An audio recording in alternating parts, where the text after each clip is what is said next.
بسم اللہ والصلاة والسلام علی رسول اللہ۔ معزز ناظرین، السلام علیکم ورحمۃ اللہ وبرکاتہ۔ قرآن مجید فرقان حمید کی ایک سورہ ہے جس کا نام سورہ کاف ہے، اور قرآن کے اندر بھی یا حدیث کے اندر بھی اس کے بے شمار فضائل اور مناقب موجود ہیں۔ اگر کوئی شخص ایسا ہو کہ جس کے اوپر اتنا قرضہ ہو کہ وہ قرضہ کسی صورت میں اتر نہ رہا ہو اور خلاصی قرض کی اس کو کوئی بھی سبیل نظر نہ آ رہی ہو،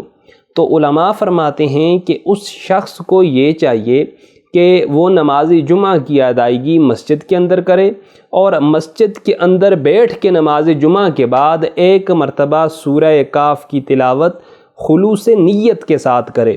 جب وہ تلاوت مکمل کر لے تو اس کے بعد وہ سجدے کے اندر جائے اور گڑ گڑا کے اپنے اللہ سے دعا مانگے، اے اللہ یہ میری قرض کی جو خلاصی ہے اس کا کوئی رستہ اور سبیل پیدا کر دے، تو انشاءاللہ عز و جل سورہ کاف کی برکت سے اللہ پاک اس کے قرض کی خلاصی کی کوئی نہ کوئی سبیل پیدا فرما دیں گے۔ اور جب تک اس کا قرض ادا نہیں ہوتا اس وقت تک ہر جمعے کو اپنا وہ معمول یہ جاری رکھے، انشاءاللہ چند ہی ہفتوں کے اندر اللہ پاک اس کو قرض سے بری ذمہ فرما دیں گے۔ اسی طرح اگر کوئی شخص غربت کا شکار ہو جائے اور اس کی روزی روٹی کمانے کی کوئی بھی سبیل اس کو نظر نہ آ رہی ہو، جب سارے راستے اس کے بند ہو جائیں تو وہ شخص اس طرح کرے کہ عشاء کی نماز کے بعد 11 روز تک سورہ کاف کی تلاوت کو اپنا معمول بنا لے۔ اللہ پاک اس سورہ کی برکت سے اس بندے کی روزی میں فراخی عطا فرمائیں گے اور اس کے لیے رزق روزگار کا کوئی بہت ہی اچھا وسیلہ اور ذریعہ پیدا فرما دیں گے۔ سورہ کہف پڑھنے سے انسان کے اندر حکمت و دانائی پیدا ہوتی ہے، اور دنیا کی جاو حشمت اور دنیا کے منصب، دنیا کے عہدے، دنیا کے مال و دولت اللہ پاک اس سورت کی برکت سے اس انسان کی نظروں میں ہیچ فرما دیتے ہیں،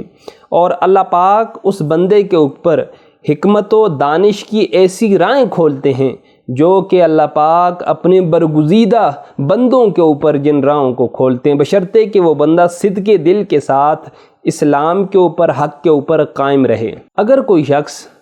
کسی بھی معاملے کے بارے میں، کسی بھی بات کے بارے میں یہ جاننا چاہے کہ یہ کام، یہ معاملہ، یہ بات میرے لیے اچھی ہے یا یہ بات میرے لیے اچھی نہیں ہے، تو اس بندے کو چاہیے کہ 7 روز تک سورہ کاف کو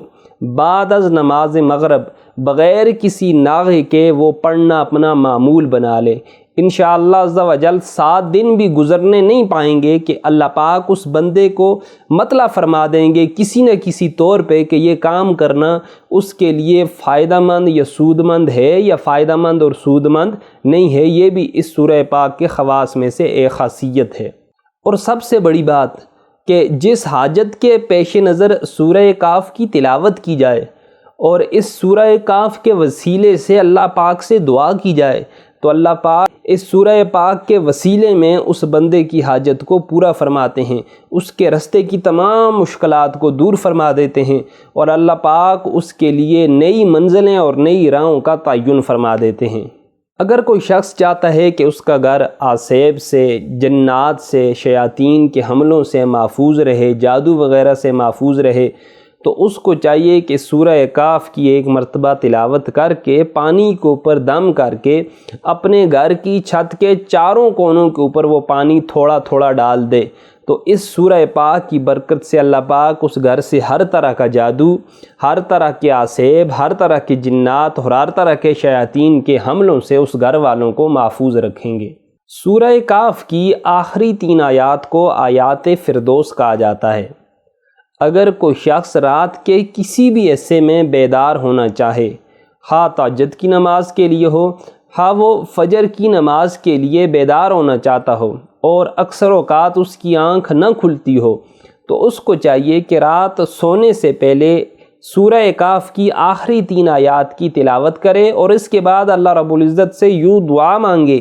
الہی بحرمت آیات فردوس مجھے رات کے فلاں حصے میں بیدار کر دیجئے۔ تو انشاءاللہ ان آیات کی برکت سے وہ رات کے جس حصے کے لیے دعا مانگے گا اللہ پاک رات کے اس حصے میں اس کو بیدار کر دیں گے، اور اس طرح وہ اپنی عبادت، اس طرح وہ اپنی نماز آسانی کے ساتھ ادا کر لے گا۔ تو یہ قرآن مجید کی صورتیں ہیں، یہ قرآن مجید کے فضائل ہیں، یہ قرآن مجید کے خصائص ہیں کہ اللہ نے بے شمار برکتیں ان کے اندر رکھی ہیں۔ اللہ کی بارگاہ میں دعا ہے اللہ پاک یہ برکتیں ہم مسلمانوں کو سمیٹنے کی توفیق عطا فرمائے۔ وما علینا الا البلاغ المبین۔